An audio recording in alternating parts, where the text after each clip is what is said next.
बिस्मिल्लाहिर्रहमानिर्रहीम। अस्सलाम वालेकुम नाज़रीन, आप देख रहे हैं BBC 11 हेडलाइन न्यूज़। मैं हूं Ibrar Hussain. Programme brave views with Sardar Amin Khan Jatoi की एक और एपिसोड के साथ हाजिर हूं। अस्सलाम वालेकुम जी, कैसे हैं आप? खबर है कि आज उस्मान बुज़दार शराब लाइसेंस केस में नैब में पेश हुए हैं। इस बारे में आपका क्या कहना है? बिस्मिल्लाहिर्रहमानिर्रहीम। इब्रार साहब, सबसे अच्छी बात जो आज की थी, जो हमें देखने को मिली कि वो अपने ऑफिस से रवाना होते हैं एक ही गाड़ी में जी, और एक ही गाड़ी पे वो पहुंचते हैं नैब ऑफिस में। सही, ये सबसे अच्छा मुजाहरा मेरे ख्याल में आज तक शायद किसी वज़ीर आला ने, मैंने नहीं देखा कि कोई वज़ीर आला की कहीं पेशी हो जी बिल्कुल, तो उसके कारकुनान ना हो या उस्मान बुज़दार प्रोटोकॉल ना हो।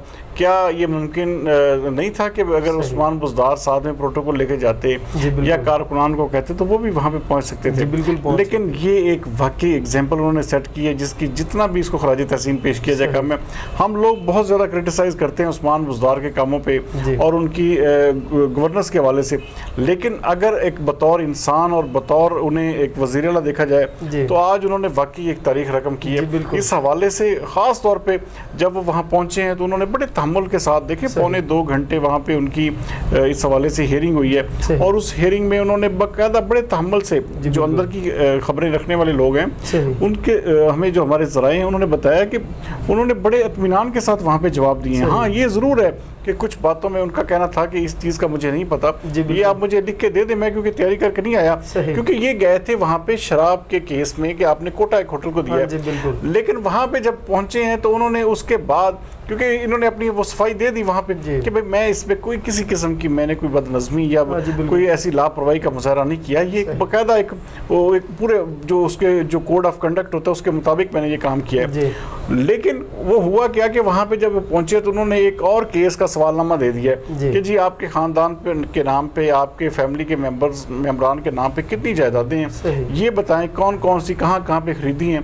तो इस हवाले से जारी बात है कोई भी शख्स जब वो जाता है तो उसकी तैयारी नहीं होती उसको, क्योंकि पता नहीं था ना, क्योंकि वो जा रहा है। ये देखिए यहाँ पे आके सवाल पैदा होता है कि नैब को भी कम से कम इब्रार साहब सोचना चाहिए कि अगर आप एक केस के बारे में भुला रहे हैं, आप ये चाह रहे हैं कि भाई अगर एक बंदा केस की उसकी हाजिरी है तो भाई एक बंदे ने, आप कोई मिसाल ले लें कि आप एक बंदे को भेज रहे हैं आप किसी पानी के मामले में, आप उसको जाके किसी और मामले की तफ्तीश करना शुरू कर दें तो सारी बात उसकी तैयारी नहीं होगी। केस से रिलेटेड ही उनसे जो है वो, हाँ जी, केस से रिलेटेड असल चीज़ जो है वो उनको चाहिए था। हाँ, इसका सवालनामा उनको अलहदा भेजते, अगर ये चीज़ें पूछनी थी, ये जायदाद के हवाले से सवाल करने थे तो उनको अलहदा भिजवाना चाहिए था, ना कि इसी के दौरान यहाँ पे आके थोड़ा सा ना नैब की जिसे कहते हैं कि कुछ चीज़ों पे जो है ना इख्तलाफ राय पैदा होता है, लोगों में एक दूसरी राय बनना शुरू होती है। अब देखें ना, वो एक बात कर रहे थे कि वहाँ पे प्रेस कॉन्फ्रेंस में, तो वहाँ पे उन्होंने बाकायदा फयाजुल हसन चौहान ने उनके कान में कह दिया कि नैब के खिलाफ नहीं बोलना।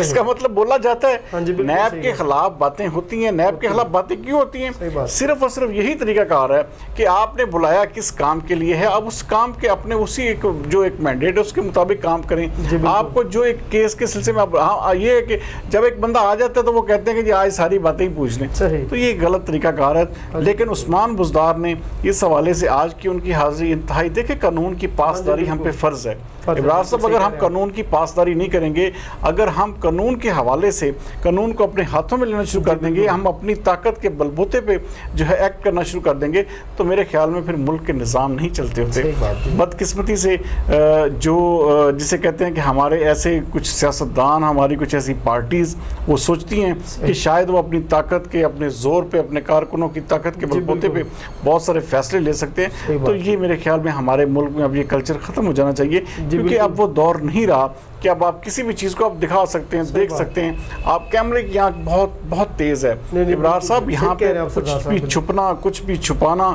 अब बहुत बहुत मुश्किल हो चुका है। आपकी प्लानिंग्स, आपकी सारी बातें, आपकी ईच एंड एवरीथिंग आपकी फ़ौरन लीक हो जाती है। ये इस हवाले से मैं कहता हूँ आज का दिन जो था वो वाकई उस्मान बुज़दार के नाम रहा है और उनको इस हवाले से जितना भी खराज तहसीन पेश किया जाए कम है। सही बात है, यानी कि हर शहरी को कानून को मलहूज़े खातर रखना चाहिए। अच्छा सरदार साहब, कल मरियम नवाज शरीफ की भी नैब में पेशी हुई है, उस बारे में आपका क्या कहना है? मरियम नवाज़ देखें, पता क्या बात है, यहाँ पे आके ना बहुत सारी चीज़ें हम ज़ाती तौर पे हम ये कहते हैं कि हमें किसी पे शायद हमें तनकीद नहीं करनी चाहिए, लेकिन जो मरियम नवाज़ साहिबा ने जो काम किया कि देखिए आपने पूरे पाकिस्तान से कारकुनों को बुलाया हुआ था, पूरे पाकिस्तान चलो चलो जी नैब चलो, भाई ये क्या तरीकाकार है। आपको अगर एक इदारे ने बुलाया है तो अगर आपको उस इदारे पे एतबार नहीं है तो आप मिल मिला के सारी पार्टीज मिलकर उस इदारे को ख़त्म कर दें। लेकिन इस वक्त एग्जिस्ट कर रहा है नैब, तो आपको चाहिए था कि आप इस तरह के नारे के चलो चलो नैब चलो, ये कोई जलसा थोड़ी था। सही बात, ये आपने एक पेशी के लिए जाना था। देखें आज वज़ीर उस्मान बुज़दार जिस तरह के आप जाते आराम से गाड़ी में जाते अपने सवालों के जवाब देते, वो ये कह रहा था बात है आप जालिम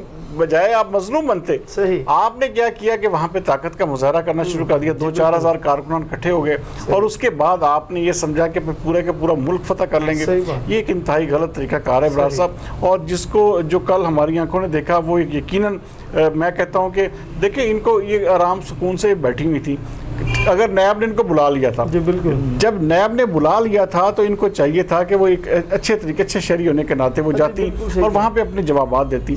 लेकिन ये करना इस तरीके से कि वहाँ पे आप इतने बंदे ले जाएं, वहाँ पे आप फिर देखें ऐसी सूरत पैदा हो गई कि वहाँ पे आपको पता है आंसू गैस चल पड़ी, वहाँ पे आप हंगामा आराई हुई, पथराव हुआ और उसमें अब देखें वो एक मजाक बन रहा है। जो कारकुनान का कहना है कि पुलिस की जानिब से नहीं देखें पता क्या मजाक अब ये बन रहा है कि जो बुलेट प्रूफ मर्सिडीज होती है ना इमरान साहब, उसमें आप गोली देख रहे हैं, बुलेट प्रूफ क्या चीज किस चीज का नाम है कि आपके गोली लगी है तो वो शीशा नहीं टूट सकता। उसकी मेकिंग ऐसी होती है बुलेट प्रूफ गाड़ी की कि वहाँ पे अब उन्होंने मुझे नहीं समझ आ रही इस चीज़ की कि वो कह रही है कि शीशे जो है डैमेज हो गए अगर ये, लेकिन ये बहुत देखिए इतना कोई भी बच्चा नहीं होता, आप किसी को बनाएं आप तो ये एक बड़ी ज्यादती वाली बात है। लेकिन जो कल उनका जो अमल था वो बिल्कुल जिसे कहते हैं कि गैर जमहूरी मैं कहूँगा, इस तरीके से नहीं होता कि पेशियाँ आप इस तरीके से करें। हाँ कारकुनान जाते हैं अपने लीडरान के साथ इज़हार यकजहती करते हैं, लेकिन इस तरह से हंगामा आराई हो जाना इस तरीके से, क्योंकि पुलिस जो है मुकम्मल तौर पर बैकफुट रही है। पुलिस के जवान देखें आप, पुलिस के कम से कम को 20 से 30 जवान जो है वो जख्मी हुए। तो ये चीज़ें जो हैं ये अब लाहौर से कारकुनान बहुत कम थे, गुजरांवाला से लोग गए हुए थे, फैसलाबाद से लोग गए हुए थे, दूसरे शहरों से शेखुपुरा से पिंडी तक से लोग वहाँ पे पहुँचे हुए थे उस पेशी के लिए मरियम नवाज साहबा की। तो ये चीज़ें बहुत सारी चीज़ों का इशारा करती हैं, हमें इन चीज़ों में नहीं पढ़ना। लेकिन ये अगर देखें जो कट्राडिक्टरी अब सूरत आप जायजा खुद लें, एक तरफ मरियम नवाज की पेशी, एक तरफ अपना उस्मान बुज़दार की पेशी, तो ये सारी चीज़ें वाज़े इशारा करती हैं कि हमें मुकम्मल तौर पे इस हवाले से अब अपने आप को मेकओवर कर लेना चाहिए कि हम कानून की पासदारी करें, कानून की अमलदारी पे यकीन करें। कोई भी इदारा जो है वो किसी से मुबर्रा नहीं है। इस तरह के एक्ट करना, इस तरह के काम करना मेरे ख्याल में एक जमहूरी पार्टी को जेब नहीं देता। और मरियम नवाज साहबा जो हैं वो देखें अब जो मर्जी कर लें, अब उनकी गाड़ियों की ऐसी फुटेजेस सामने आ चुकी हैं जहाँ पे पत्थर रखे हुए थे, जो सारे का सारा टूल वहाँ पे लेके। अब देखें पुलिस के पास कभी पत्थर हुए नहीं होते, मैंने अपनी जिंदगी में नहीं देखा कि कभी पुलिस के पास पत्थर हो या पुलिस पत्थर लेके गई हो। और पुलिस तो भाई डंडा लेके जाएगी, वो डंडे मारेगी या आंसू गैस चलाएगी या गोली मारेगी। अब ये पत्थर वाली बात जो है ये हजम नहीं हो रही। सरदार साहब गोली का असर नहीं होता बुलेट प्रूफ पे, तो पत्थर का कैसे हो सकता? बस ये देखे ना, ये अपना खुद मिजाज, वो जिस तरह अक्सर आपको पता है कैलिबरी फॉन्ट का मामला चलता है, तो हमारी कोई किसी किस्म की कोई किसी के साथ एफिलिएशन नहीं है। हम इस हवाले से बिल्कुल कैटेगोरिकली ओपन है। हम ये चाहते हैं कि इस तरह की बातें, इस तरह की चीजें नहीं होनी चाहिए। आप अगर खुदा न खास्ता देखें, इसका मतलब आपको कोई भी इदारा बुलाएगा तो आप इस तरह ताकत का मुजाहरा करके जाएंगे, ये नहीं है। अब वो चीज़ नहीं हो सकती। ये हाँ वक्ती तौर पे आप अपने आप को, अपने जज्बात को, अपनी जहनीत को तस्कीन पहुँचा सकते हैं, लेकिन इसको लॉन्ग लिवली देखा जाए तो ये एक इंसल्टिंग बिहेवियर है और इसको किसी भी तौर पे जज जो करने वाले लोग होते हैं वो जज कर जाते हैं।